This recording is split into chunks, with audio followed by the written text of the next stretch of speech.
जय श्री साईं। साईं परिवार महादेव घाट रायपुरा आप सभी का हार्दिक स्वागत करता है बच्चों के साईं बाबा में। यहाँ मैं बाबा से जुड़ी छोटी छोटी कहानियाँ सिंपल तरीके से व्हाइट बोर्ड प्रेजेंटेशन के जरिए आप लोगों के लिए लेकर आऊँगा। चलिए आज की कहानी शुरू करते हैं। आज के वीडियो में मैं आप लोगों को बाबा के एक महान भक्त सगुन मेरू नायक जी की कहानी बताऊंगा। सगुन मेरू नायक जी ऊना के बूरी मारमा गोवा गांव में रहते थे। लगभग 10-12 वर्ष की उम्र तक वे जानवरों को चराने लेकर जाते थे। एक बार जब वे जंगल में थे तो उन्हें एक साधु दिखे जो उन्हें अपने पास बुला रहे थे। सगुन मेरू नायक जी उसे देखकर डर गए और भागकर अपनी माँ के पास गए। माँ को उन्होंने सारी बातें बता दी। उनकी धर्मात्मा माँ सभी साधु संतों को भगवान दत्तात्रेय का अंश मानती थी, इसलिए वे सगुन के साथ साधु के पास गई और उन्हें प्रणाम किया। फिर साधु ने उनसे भोजन कराने की प्रार्थना की। सगुन मेरू नायक जी की माँ ने उन्हें सीधा दिया और उसे पकाने के लिए लकड़ियां भी दी। तब साधु ने सगुन की ओर देखकर कहा, तुम कब आ रहे हो? सगुन साधु की बात नहीं समझ पाए और साधु हंसकर वहां से चले गए। 6 साल बाद सगुन व्यापार के लिए बेलगांव गए, जहां वे 7 सालों तक रहे। दत्तोपंत नाम के एक स्वामी जो भगवान दत्तात्रेय के अनन्य भक्त थे, उनके दोस्त बन गए। उनकी संगति में सगुन आध्यात्मिक राह पर चल पड़े। कुछ दिनों बाद वे तीर्थ यात्रा पर नारस्त्रोवाड़ी गए, जहां उनकी मुलाकात श्री टेम्बे स्वामी जी महाराज नाम के एक प्रसिद्ध संत से हुई। श्री टेम्बे स्वामी जी ने सगुन को देखते ही कहा, तुम एक महान दरबार के आदमी हो, इससे ज्यादा मैं और क्या बोल सकता हूं। ये सुनकर सगुन को कुछ भी समझ में नहीं आया।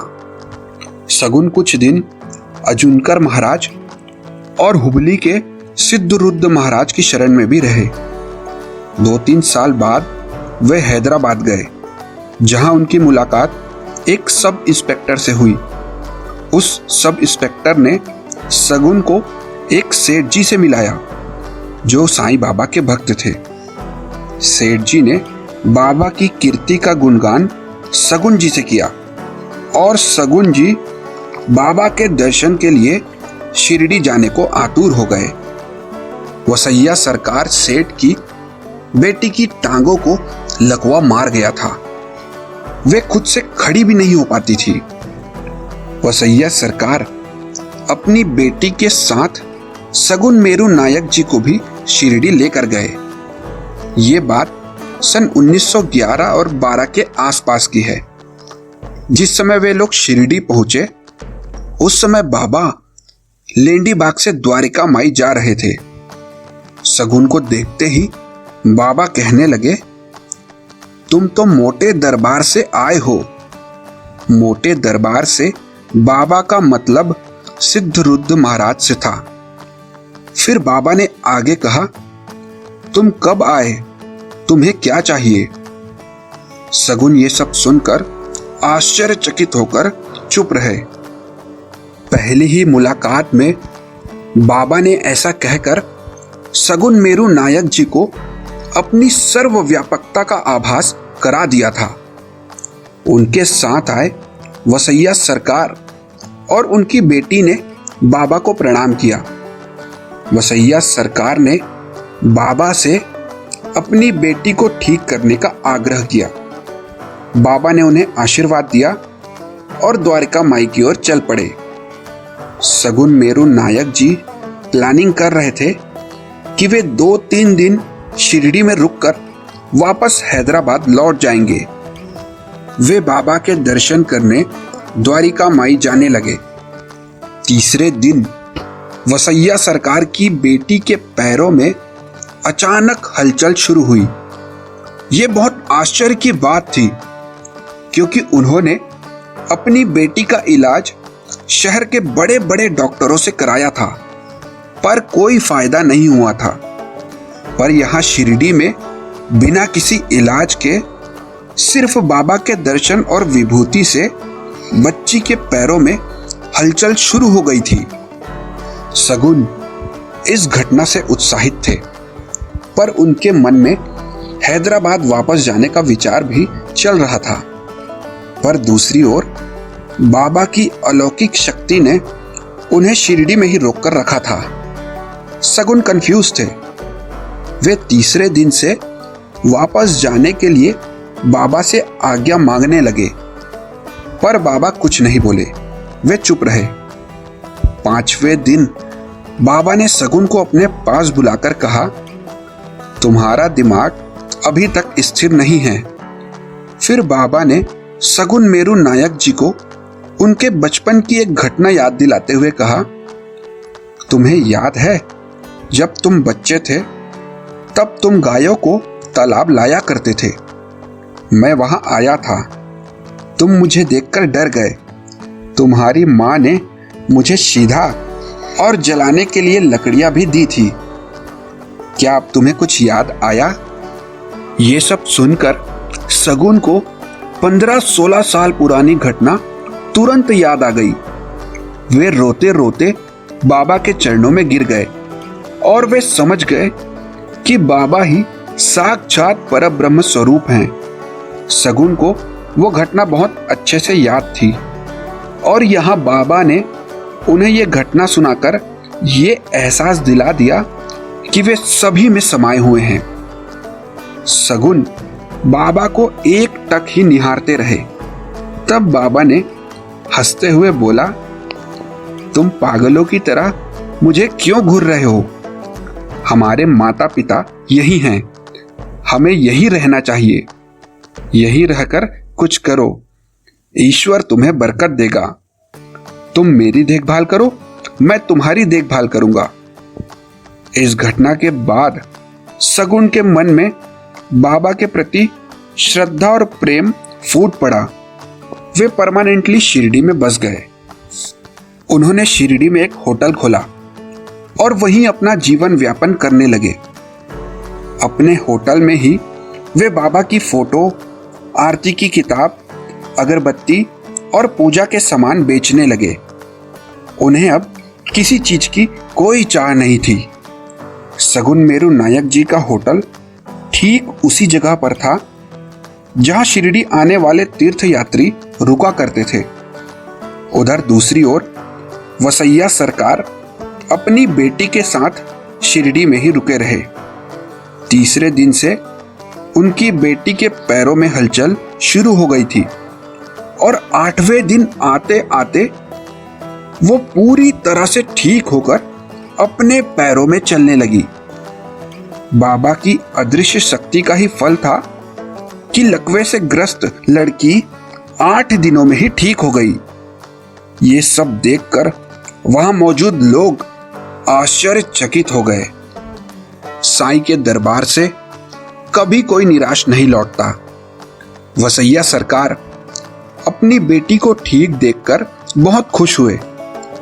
उन्होंने बाबा का बहुत आभार व्यक्त किया। एक बार बैतूल जिले से तेंदुलकर नाम के एक व्यक्ति बाबा के दर्शन को आए। दोपहर के समय वे द्वारिका माई गए और उन्होंने बाबा को प्रणाम कर भोजन में आने का निमंत्रण दिया। बाबा केवल चुप रहकर मुस्कुराए। तेंदुलकर जी सगुन के होटल में खाना खाते थे। वे बाबा को भोजन में आमंत्रित करने के बाद रोज सगुन के पास जाते और 2 थाली ऑर्डर करते। एक थाली वे खुद खाते थे और दूसरी थाली को वे ढककर रख देने को कहते थे। 4-5 दिनों तक लगातार ऐसा ही चलता रहा। एक रात जब सगुन जी गाय दुहने के लिए बर्तन साफ कर रहे थे, तभी उनके पास एक साधु आए और सगुन से कहने लगे, उस व्यक्ति को बुलाओ जो मेरे लिए रोज भोजन रखवाता है। शगुन ने तेंदुलकर जी को बुलवाने के लिए एक आदमी भेजा, पर रात बहुत हो चुकी थी और उस वक्त तेंदुलकर जी सो रहे थे। फिर वो साधु बोले, रहने दो, उसे मत बुलाओ, मैं नाथ संप्रदाय से संबंधित हूँ। इसी प्रकार मुझ जैसे भूखों को भोजन खिलाते रहना, ईश्वर तुम्हारा भला करेगा। ऐसा कहकर वे वहां से चले गए। जल्द ही ये बात पूरे शिरडी में फैल गई। तब श्यामा ने बाबा से पूछा, क्या वे पिछली रात शगुन के पास गए थे? तब बाबा ने मुस्कुराते हुए कहा, मैंने खाया और चला गया। यदि कोई हमारे पास खाना खाने आता है तो हमें उसे भगाना नहीं चाहिए। बाबा अपने भक्तों के पास किसी भी रूप में प्रकट हो जाते हैं। शगुन मेरू नायक जी ने बताया था कि जिस प्रकार वसैया सरकार की बेटी को बाबा ने ठीक किया था, उसी प्रकार रेलवे कर्मचारी घईसास की पत्नी की लकवे की बीमारी भी शिरडी आने से ठीक हुई थी। सन 1914 में बाबा शगुन के सपने में आए और सपने में उन्होंने शगुन को उबले हुए नरम चावल लाने को कहा। तब से लगातार 2 सालों तक शगुन बाबा के लिए उबले हुए बिना घी वाले चावल ले जाते रहे। फिर बाबा ने उन्हें घी वाले चावल लाने को कहा। तब से वे बाबा के लिए घी वाले चावल ले जाते थे और बाबा की महासमाधि के बाद भी वे घी वाले चावल ले जाकर पहले धुनी यानी अग्निदेव को अर्पित करते थे, फिर थोड़ा सा चावल कोलंबा में रखते थे और बाकी बचे चावलों को पशु पक्षियों को खिला देते थे। शगुन मेरू नायक जी का होटल का कारोबार अच्छा चल रहा था, पर बाबा की महासमाधि के बाद सन 1919 में लोगों का शिरडी आना बहुत कम हुआ और शगुन ने अपना होटल बंद कर दिया। उपासनी महाराज जी भी शगुन मेरू नायक जी के होटल में ही भोजन करते थे और गुरु स्थान में स्थापित पादुकाओं का प्रबंधन भी शगुन मेरू नायक जी ही करते थे। धन्य है वे सभी भक्त जिन्हें बाबा के साथ रहकर प्रत्यक्ष रूप से उनके दर्शन करने का सौभाग्य मिला। आज के वीडियो की सारी जानकारी मैंने श्री साईं बाबा के परम भक्त नाम की किताब से ली है, जिसे श्री रविंद्रनाथ काकरिया जी ने लिखा है। अगली वीडियो में मैं आप लोगों को बाबा के एक और महान भक्त श्री काका महाजनी जी के बारे में बताऊंगा। बाबा की ऐसी अनेक कहानियां सुनने के लिए हमें फॉलो करें, सब्सक्राइब करें और कमेंट करके ज़रूर बताएं कि वीडियो कैसा लगा। चलिए अगली बार मिलते हैं बाबा की नई कहानियों के साथ, साईं बाबा के साथ। जय श्री साईं।